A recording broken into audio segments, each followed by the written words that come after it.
Hello and welcome to Java T point. और आज का हमारा टॉपिक ऑफ डिस्कशन है सी प्रोग्रामिंग में हम पढ़ेंगे एक्सेसिंग एलिमेंट ऑफ स्ट्रक्चर। तो इससे पहले वाली वीडियो में हमने पढ़ा कि स्ट्रक्चर क्या होता है, स्ट्रक्चर को बनाते क्या है, सिंटेक्स क्या होता है स्ट्रक्चर का, और इसके मेंबर को इनिशियलाइज, हम लोग इसके मेंबर को इनिशियलाइज कैसे करते हैं वो हमने देखा।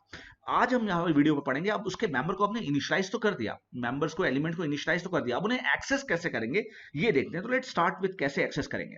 तो यहाँ पे हमने एक स्ट्रक्चर बनाया कोऑर्डिनेट के नाम से, इसके अंदर दो मेंबर्स है एक्स और वाई, ये दो एलिमेंट है।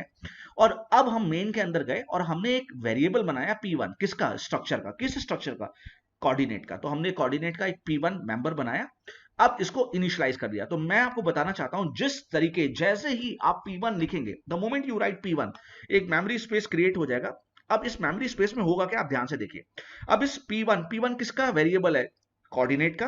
कोऑर्डिनेट में कितने मेंबर है, दो एक्स वाई। तो इसने दो, एक बॉक्स बनाएगा जिसमें दो, एक बॉक्स होगा जिसके दो पार्ट है एक्स और वाई, और इसका नाम क्या है P1 है। ठीक है, अब इनिशियलाइज कैसे कर दिया, x को 0 से इनिशियलाइज कर दिया और y को इनिशियलाइज कर दिया 1 से। तो यहां तक तो आपको बात समझ में आ गई कि भाई इसने इस तरीके से ये काम कर दिया। लेकिन आगे क्या किया, अब मुझे एक्सेस कैसे करना है, मुझे इसको एक्सेस करना है, टच करना है। तो कैसे करेंगे, accessing member of point P1। मैंने क्या किया, P1 के x में P1.x।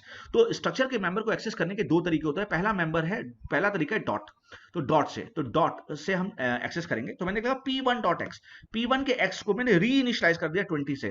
तो अब ये जो वैल्यू 20 से कट, 0 से कट के क्या हो जाएगी 20। तो नई वैल्यू जो इसकी हो गई 20। तो मैं इसको यहां पे रब करके कुछ इस तरीके से मैं ऐसे लिख दे रहा हूं। तो ये नई वैल्यू इसकी हो गई 20।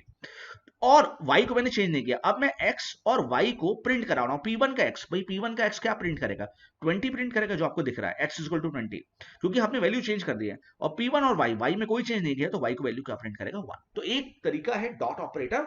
और एक्सेस कैसे करते हैं, डॉट ऑपरेटर के थ्रू मेंबर को एक्सेस करते हैं। एक और तरीका है, अभी हम लोग आगे डिस्कस करेंगे, लेट्स सी। अब एक होता है डेजिग्नेटेड इनिशियलाइजेशन। इसका क्या मतलब है, अब यहाँ पे ध्यान से देखिए। अब मैंने यहाँ पे एक स्ट्रक्चर बनाया जिसका नाम कोऑर्डिनेट है, जिसमें तीन मेंबर है एक्स वाई जेड, ये आपको पता ही है।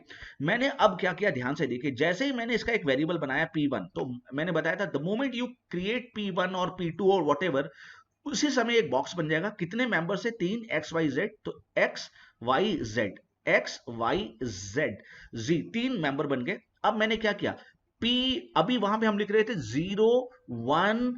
अब अगर हम, मैं ऐसे लिख दूं, अगर मैं इस तरीके से लिख दूं P1 इज इक्वल टू 0 1 2, तो बाई डिफॉल्ट क्या होगा, x में जाएगा 0, 1 में जाएगा 2, और एक्स वाई में जाएगा 1 और जेड में जाएगा 2। दैट इज यहाँ पे 0 1 2 इस तरीके से जाएगा। ठीक है, सीक्वेंस बाय सीक्वेंस। लेकिन अगर मुझे अलग अलग डेजिग्नेटेड इनिशियलाइजेशन करना है तो क्या करेंगे, तब ऐसा हम एक तरीका और है। क्या तरीका है, मैं लिख रहा हूं P1 के y में, P1 के y में, तो यहां पे जाएगा और वो 0 यहां पे डालेगा x में। P1 के z में वो क्या डालेगा, 1 डालेगा। और P1 के x में वो क्या डालेगा, 2 डालेगा। तो कुछ इस तरीके से इनिशियलाइजेशन होगा। तो अब आपने देखा, अगर आप इसको डायरेक्ट ऐसे लिख दे P1 इज इक्वल टू 0 1 2, तब इस समय x में 0 जाएगा। लेकिन अगर आप डेजिग्नेटेड इनिशियलाइजेशन करेंगे, तो डेजिग्नेटेड इनिशियलाइजेशन आप इस तरीके से कर सकते हैं। फाइन, ओके, बहुत बढ़िया।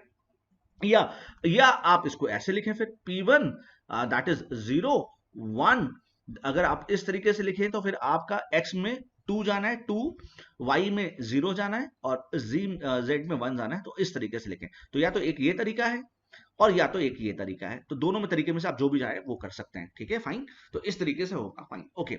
अब मैंने क्या किया, P2 एक और बॉक्स बनाया, क्योंकि P2 क्या है, P2 भी एक वेरिएबल है। जैसे इंट के कितने भी वेरिएबल बना सकता हूं, ए बी इंटीजर के कितने भी वेरिएबल बना सकता हूं, वैसे ही कोऑर्डिनेट के मैं कितने भी वेरिएबल बना सकता हूं। तो मैंने कोऑर्डिनेट स्ट्रक्चर के एक और वेरिएबल बनाया P2। तो the moment I right P2, तो ऑटोमेटिकली एक P2 ब्लॉक बनेगा और उसमें भी तीन स्पेस होंगे एक्स वाई और जी। अब मैंने P2 के x में, सिर्फ x में P2 के x में 20 डाल दिया, तो यहाँ पे 20 आ गया। Fine, okay. अब मैं प्रिंट क्या करा रहा हूं, यहां मैं प्रिंट करा रहा हूं P1 का x, P1 का y और P1 का z। तो P1 का x में कितना है 2, तो ये प्रिंट कर रहा है 2 0 और 1। P1 के x में 2 0 1। और मैं P2 में सिर्फ x में वैल्यू डाली, तो P2x को मैं प्रिंट करा रहा हूं। तो वो क्या प्रिंट करेगा, P2x 20। अगर आप कहोगे कि भाई y और z को इनिशियलाइज कर, अगर प्रिंट कराएंगे तो क्या करेगा, क्योंकि हमने इसमें कोई वैल्यू डाली नहीं है, तो वहां पे वो गार्बेज वैल्यू को इनिशियलाइज करेगा, गार्बेज वैल्यू को प्रिंट करेगा, क्योंकि बाय डिफॉल्ट गार्बेज वैल्यू होगी इसकी। यहाँ पे मतलब अगर आपने कुछ भी नहीं डाला है तो यहाँ पे गार्बेज होगा। और यहाँ पे भी क्या होगा, गार्बेज होगा। फाइन, तो इस तरीके से होगा तरीका। तीसरा तरीका क्या है, एरो ऑपरेटर। अब एरो ऑपरेटर कब यूज करते हैं, जब हम पॉइंटर टू अ स्ट्रक्चर बनाएंगे। जब हम पॉइंटर टू अ स्ट्रक्चर बनाएंगे, pointer to a structure, POINTER, pointer to a structure. अब पॉइंटर टू अ स्ट्रक्चर क्या है भाई, सिंपल सा है। आपने अगर पॉइंटर पढ़ा है तो आपने लिखा है इंट ए, तो एक वेरिएबल है जिसका इंटीजर टाइप है। अगर आपने कहा इंट पॉइंटर पी, तो पी क्या, एक पॉइंटर है जो क्या है, इंटीजर टाइप का, और वो इंटीजर टाइप के एड्रेस, वेरिएबल के एड्रेस को होल्ड करेगा। तो बस वही तरीका है यहाँ पे भी। तो मैंने एक स्ट्रक्चर बनाया, उसके अंदर दो मेंबर है, एक्स और वाई, ठीक है। अब हमने यहाँ पे स्ट्रक्चर का कोऑर्डिनेट, अब हमने स्ट्रक्चर का क्या बनाया, वेरिएबल। तो मैंने बताया था जैसे ही आप वेरिएबल बनाएंगे तो P1 नाम का एक ब्लॉक बन जाएगा, इसके अंदर दो स्पेस होंगे एक्स और वाई, क्योंकि यहाँ पे दो ही हैं। इसको इनिशियलाइज कर दिया 1 से और 2 से, बिल्कुल ठीक है। अब मैंने P2 is a pointer to a structure, देखो अब पॉइंटर टू अ स्ट्रक्चर बनाया। P2 क्या है, pointer to a structure P1, वो P1 का पॉइंटर है भाई। क्या कैसे है, मैंने कहा स्ट्रक्ट पॉइंट, ये जो स्ट्रक्ट, ये this is coordinate, COOR, structure का नाम कोऑर्डिनेट है, तो कोऑर्डिनेट है, गलती से यहाँ पे पॉइंट लिखा है। स्ट्रक्ट कोऑर्डिनेट का एक पॉइंटर P2 बनाया, तो मतलब एक इसका और, हमने देखो एक इसका और, मैं आपको यहाँ पे दिखा दे रहा हूँ। P2 एक और वेरिएबल बन गया, इसके अंदर भी दो पार्ट है, एक्स और वाई, बिल्कुल ठीक है, होंगे, बिल्कुल होंगे।